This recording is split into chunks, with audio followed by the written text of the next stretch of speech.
Huşə 14-cü fəsil. Rəbbin İsrailə müraciəti.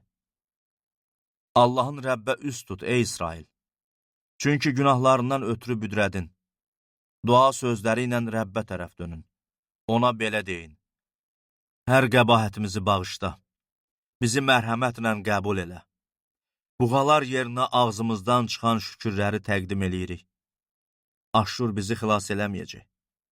Atların belinə minməyəcəyik. Artıq əl işlərimizə Allahlarımız deməyəcəyik.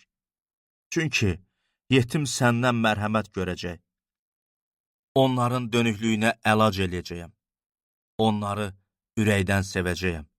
Çünki qəzəbim onlardan vaz keçdi. Mən İsrailə bir şeyh olacağım. O, zambaq kimi çiçək açacaq. Livan sidri kimi kök atacaq.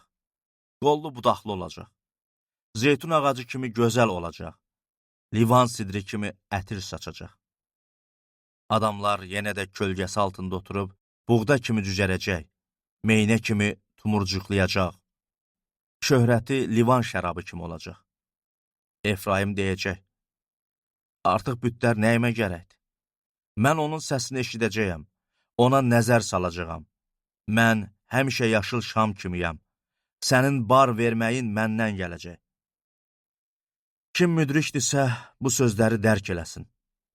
Kim dərrakəlidirsə, bunları başa düşsün. Çünki Rəbbin yolları düzdür. Salihlər o yollarla gedir. Amma üsyankarlar o yollarda büdrəyir.